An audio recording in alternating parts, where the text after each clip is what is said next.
Croyez en vos rêves, ils se réaliseront peut-être. Croyez en vous et ils se réaliseront sûrement.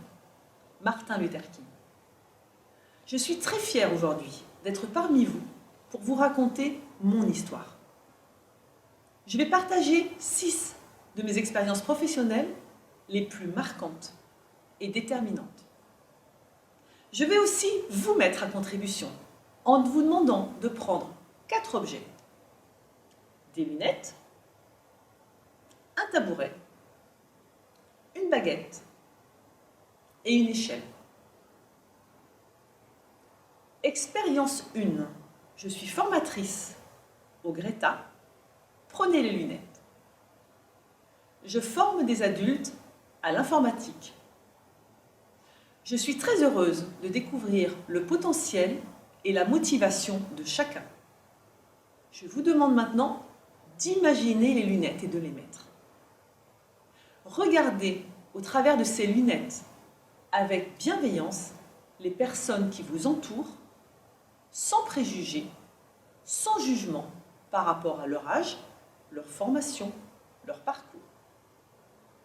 Moi aussi, à cette époque, je mets mes lunettes et j'observe mes étudiants. Je souhaite juste les aider à monter en compétences.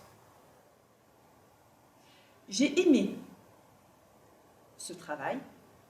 Il m'a permis de développer de l'écoute. On m'a dit pédagogue.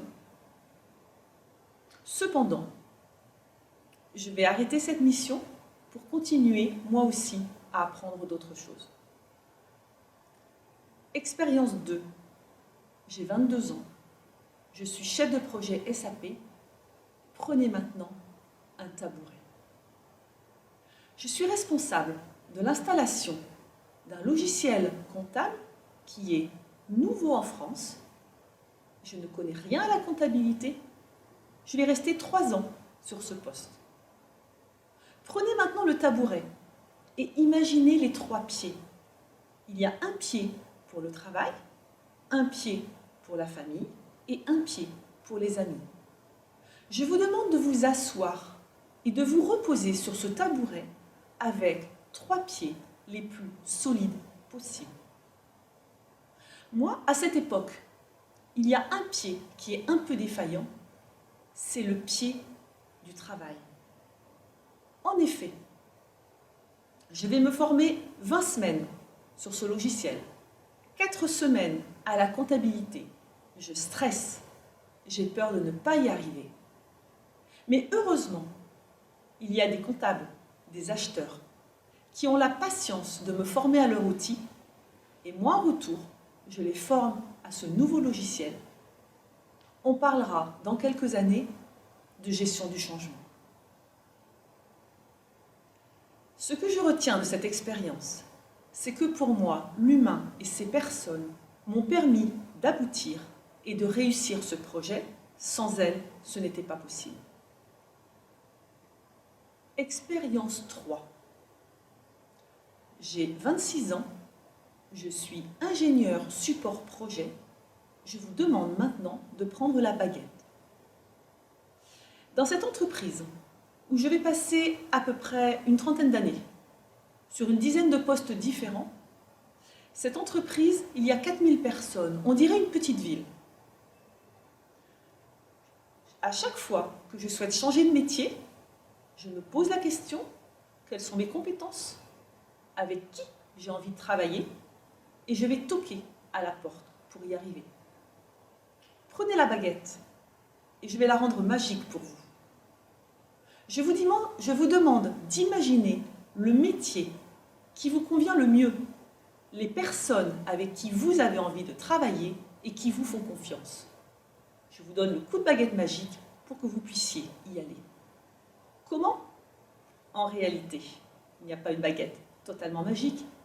Je vous demande, vous aussi, d'étudier vos compétences, ce que vous avez envie de faire, d'aller au-devant des personnes avec qui vous avez envie de travailler et qui vous font confiance. Pendant ces années, j'ai été très heureuse de découvrir des métiers différents. Humainement, j'ai fait de très belles rencontres. Cependant, dans l'entreprise, elle vieillit. Non seulement les installations, mais aussi les personnes. Il y a des départs et tous les départs ne sont pas renouvelés. Expérience 4. J'ai 40 ans. Je suis chef de service. Prenez avec vous l'échelle. Cette échelle, je vais vous l'expliquer. Elle a 10 barreaux. Quand vous avez une difficulté, vous montez un barreau, 2 barreaux, 3 barreaux, 4 barreaux, 5. Et lorsque quelque chose devient très grave, vous dépassez le 5e échelon. Et lorsque vous arrivez à 10, pour moi, la santé a été atteinte et c'est très grave. En 2007, j'ai traversé une période très difficile. En 2 mois, j'ai perdu 2 collègues. Un qui a fait un malaise en venant au travail le matin. Le second, 2 mois plus tard, une crise cardiaque en rentrant chez lui. Ils avaient une 50aine d'années. Je vous laisse imaginer ce que j'ai vécu, ce que j'ai ressenti à ce moment-là. Je ne pouvais plus faire comme si de rien n'était. J'ai décidé de prendre une année sabbatique, de cumuler tous mes congés pour pouvoir partir pour une période d'à peu près 18 mois, 2 ans. J'ai quitté l'entreprise pour aller m'aérer la tête, pour essayer de me changer ces idées-là. Expérience 5. Je vais revenir dans cette entreprise. Et à mon retour, il n'y aura plus que 2400 personnes. Au fil des années, le nombre des personnes est parti. Tout le monde n'a pas été renouvelé. Et il y a des personnes qui ont été embauchées, qui sont récentes, et pas encore toutes formées. Dans cette expérience, je suis responsable d'un projet. Je vais former plus de 200 managers à des processus de maintenance. J'ai la chance de rencontrer, dès le départ, un coach externe à ma structure. Je suis très motivée. Mon équipe adhère tout de suite. La hiérarchie, c'est plus compliqué, mais elle aussi va adhérer et accepter que je le fasse intervenir. Il va m'aider et m'expliquer certaines choses. Il me dit que ce serait mieux de co-construire avec ses managers le parcours de leur formation. Et c'est ce que nous allons faire, avec un regard bienveillant, une écoute, une formation dynamique. Nous allons mettre en place ce parcours de formation. Le résultat va être très positif. J'ai beaucoup appris dans cette mission. J'ai beaucoup appris sur mes collègues, sur tout ce que nous avons pu partager ensemble. Cependant, après 29 ans, je décide de quitter l'entreprise. Expérience 6. Je me forme à l'université, en master gestion des ressources humaines, coaching dans les organisations. Je vais découvrir de nouvelles choses. Comment je vais les utiliser? Je décide de me tourner vers l'avenir. Pour moi, l'avenir, ce sont les jeunes qui vont rentrer, qui rentrent dans le monde du travail. Je vais en interroger pour leur demander leur motivation et ce qu'ils souhaitent trouver comme entreprise idéale. Je souhaite comparer des nouveaux modes d'organisation qui existent et qui sont en train de se développer. Je souhaite rencontrer des entreprises pour voir avec eux s'ils sont prêts à répondre aux attentes de ces jeunes et à ces nouveaux modes d'organisation.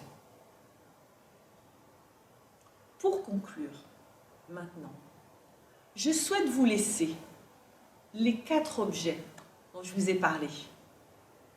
Les lunettes, regardez avec bienveillance les gens qui vous entourent. Le tabouret, pour vous reposer avec ses 3 pieds bien solides. La baguette, qui vous permettra d'aller vers le métier qui vous intéresse. L'échelle, qui vous permet de relativiser ce que vous allez vivre. Et je souhaite rajouter un 5e élément. Je vous souhaite de rencontrer un coach en organisation qui vous aidera, avec son regard, à franchir et à aller vers les métiers qui vous intéressent. Merci.